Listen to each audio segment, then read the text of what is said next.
became fascinated with such deceptions.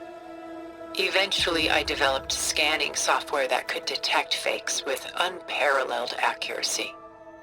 Is that how you made enough money to buy your way onto the Odyssey? Oh no. I made my real fortune later. Why do you keep the forgery? I've always enjoyed studying the two side by side. Both painters capture light, color, and perspective. But what makes one a masterpiece and the other simply an imitation? The forgery looks... sharper? Good eye. The details are crisp. The contrast bold. It tells us more, and yet we feel less. What's in the letter?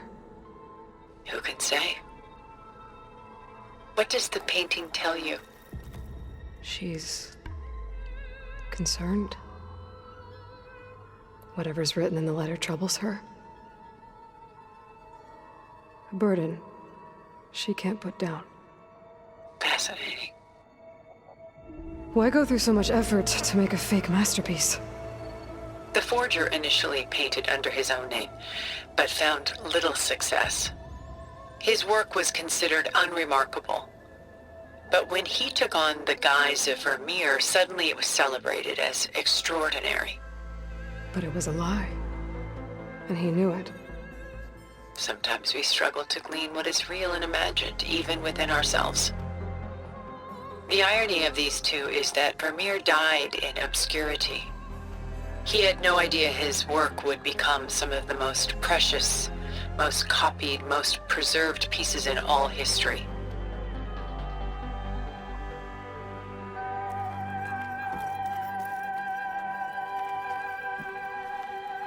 Selene and Endymion. She's the goddess of the moon, whereas he's a simple shepherd. Beside her is the god of love, Cupid. So she's... sneaking up on him? More like visiting him in secret. The torch that Cupid bears represents Selene's undying infatuation with him. Though the two must remain apart, her love will forever burn. And why can't Selene and Endymion be together? Selene took a vow of chastity, promising to never take a lover. So when she fell in love with Endymion, she could only visit him at night while he slept. But then wouldn't she be breaking that vow? Think of it as a forbidden love. Though circumstance keeps them apart, still they find a way to come together, however briefly. Aren't Selene and Endymion cold? Perhaps we should move on to another piece. Shall we move on?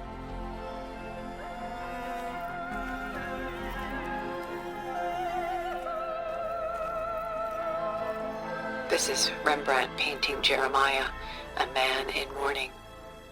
Mourning what? His home. The ancient city of Jerusalem. He foresaw its impending doom, but could do nothing to prevent it.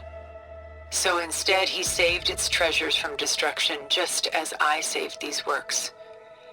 You could say we're kindred spirits. About Jeremiah.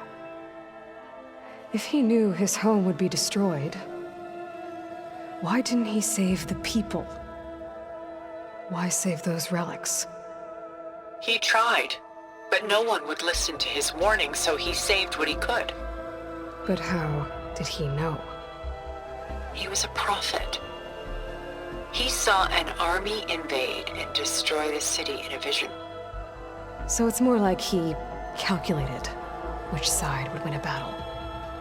What matters is that he was right in the end. If not for him, all those wonders would have been lost forever.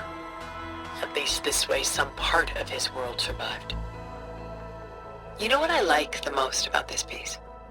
Even though he's the sole survivor, his home in ruins, left with only the remnants of his world. The light keeps the shadows at bay. There's still hope. Precisely. Take as long as you like.